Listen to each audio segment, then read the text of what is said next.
Michael is the only person of that group who was still alive, because they were all young blokes. We were all young blokes in those days. I mean, we were all pretty much the same age, around about 20, 21.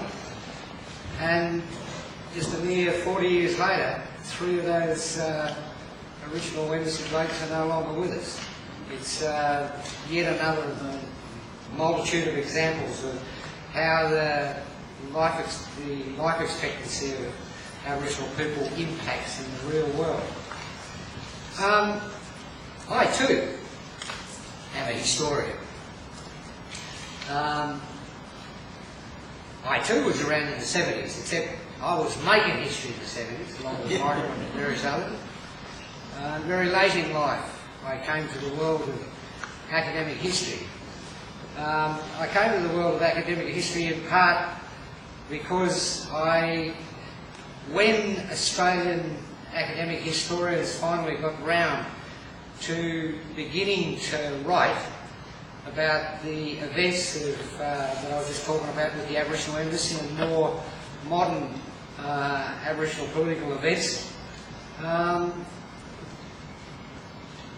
was greatly dissatisfied with their interpretation, their analysis, their take on what was going on at the time. But virtually all of those historians were non-Indigenous historians. And I was among a group of Aboriginal people around Australia who become the first generation of black hole historians.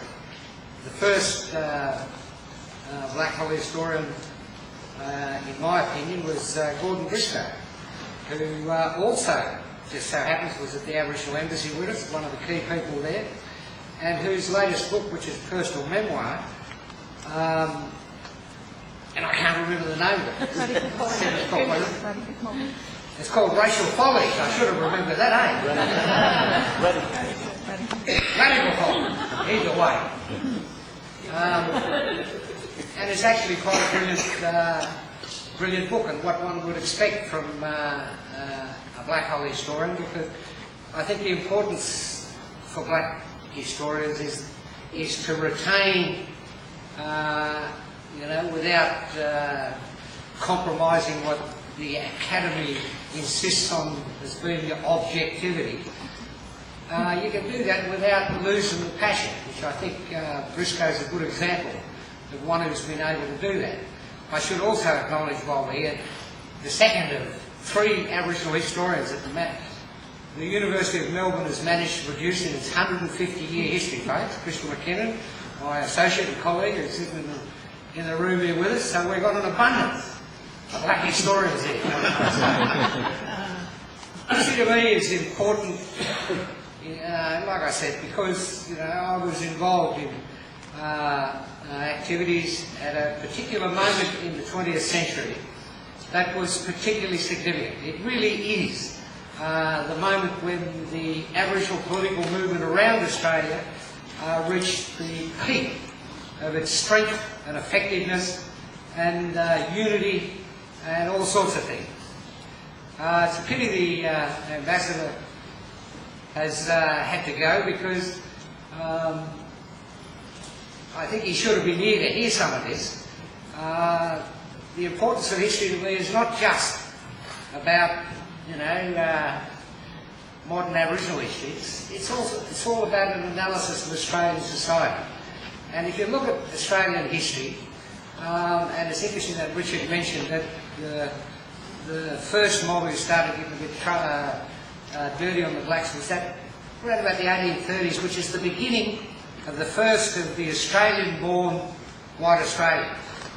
And from that moment in history, right through the 19th century, especially towards the end of the 19th century, there was an increasing fear, paranoia, xenophobia on questions of race. Race has been at the centre of Australian political debate from the 1830s on. Peaking in the late, after the gold rush era in the 1850s, when they started getting paranoid about all these Chinese people around, but continuing throughout is always this insecurity about they knew all along, the Australian-born Australians, that their tenure and the legitimacy of their ownership and claims to the sovereignty of this land were always a bit dodgy. And they've always feared the invasion of other non-white people who might one day do to them what they did to us. That's been a central fear of the Australian people that goes all the way through Australian history, right up until now, and all this nonsense about the resistance to boat people and things.